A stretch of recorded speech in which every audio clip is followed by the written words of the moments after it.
نستضيف سمك القرش وهو معنا في هذه الحلقة. يا مرحبا، مساء الخير. مساء الجن، مو من مساء الخير، الساعة 6 الصباح. مساء الخير بتوقيتنا.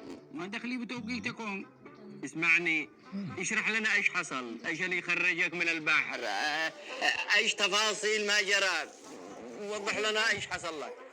يا عزيزي مو اشرح ومو خلي، معك وقت اكلمك ولا شي تقاطعنا؟ لا خذ راحتك. قول يا عزيزي انا سمك قرش، يعني سمك قرش محترم، بعد حال يطلب الله على عيالي، متزوج الحمد لله وعندي 3 حيتان وسمكة. والحمد لله يعني عندي بعض المسطحات وبعض القويقعات يعني المائية. قلت اتمشى، قربت من الساحل اتمشي، يعني وصلت وشميت حاجة مش عارف، بعدها خلاص يعني ارتبشت، مش عارف انا السمك قرش ولا يعني. تخيل معي. ايوه. سلمون، سمك السلمون يثبتني ويقول له ارفع يدك سلم نفسك سلمون. قلدك الله، دي مش اهانة؟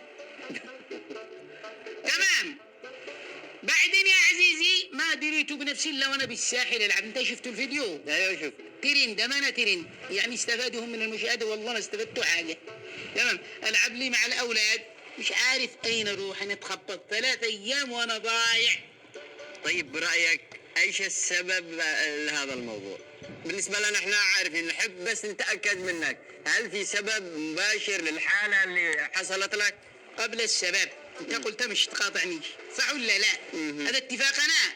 قبل السبب قلت 3 ايام وانا ضايع، يعني الاولاد دوروا علي، المرأة سالتني، انا قالوا هذا والله يمكن يا اسروا يا استشهد يا قنن يا اصطادوا يا قتلوا. تمام. وانا 3 ايام بالساحل منتظر لي تاكسي اروح. تاكسي ليش؟ محشش ايش اعمل لك يعني؟ كنت اظنه لو نزلت البحر شغرك. ايوه. رجعتوا والاولاد قد قاتلوا على الورث، على المسطحات والقويقعات، والمرأة يعني تزوجها، وقارنا اخطبوط، كان قاري انسان اخطبوط محترم يعني بعد حاله، يعني وصل له شم من هذا الحاجة. تمام. ربطين يدوه ما قدر يفكين. الان مسكين لا قادر يشتغل ولا قادر يعمل حاجة. ويعني من هذا المنبر يعني اوجه لك، إذا في يعني ناس فاعلين خير، التقارير موجودة معي، يعني ساعدونا نعمل له عملية. أنا كنت أقول له يا أخي يكفيك 2 يدين، قال لك يشتي 7 ولا ضبع، ودخلي أنا. يعني هذا حالي. لا حول ولا قوة. والله احنا مش بأيدينا، والجماعة هم بيفتكروا انه هذا الطريقة الصحيحة، وما اعتقدش انهم متعمدين انهم تتضرر انت ولا بقية الاسماك في البحر، بس هذا مقدر ما نسوي. يا حبيبي صحيحة مش صحيحة أنا ما دخلينا من هذا الكلام. أنا خلاص الآن أصبحت مدمن، يعني يعلمونا الشام وبعدين يفلتونا. تمام. ايش المطلوب يعني؟ المطلوب يعني يتلفوا، يقولوا لنا متى، يعني تسألهم انت، يعني يقولوا متى الائتلاف، يعني يدخلونا معاهم مكافحة المخدرات، هذا نتلف ونشم من جايزهم. تمام. اما هكذا مولعة ويتركونا على الفاضي هكذا وش اعمل؟ انا طول الليل وانا احك الخياشيم.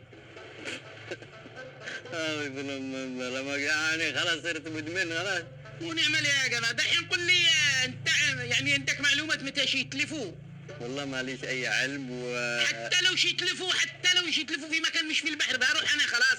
انا اصبحت الان يعني بالبر والبحر والقو، يعني اطير اشم اعمل اي حاجه. اذا انا مش عارف ايش اقول لك، نعتذر منك مقدما ونتمنى لك العافيه وانك ترجع لعند عيالك واهلك. مو من اروح اقول لك لا عاد بيت لا عاد مرا لا عاد اولاد لا عاد جيران، خلاص انا جننتوا خلاص. سال مش مشكله، انت في الاول والاخير سمك قرش ولك هيبتك في البحر وبترجع وبتكون اسره من جديد، اهم شيء انك تتعافى من الحاله والادمان الذي انت فيه. سمك مو قرش صار مسوى قرش. عموما الله يكون في عونك، واذا في اتلاف امن زي هذا انا ببلغك ولا يهمك. الله يبارك فيك، والله ايش تعمل خير. تسلم، الله معك. معك حبه دخان؟ دخان خلاص، من لك على حاجه واحده يكفي.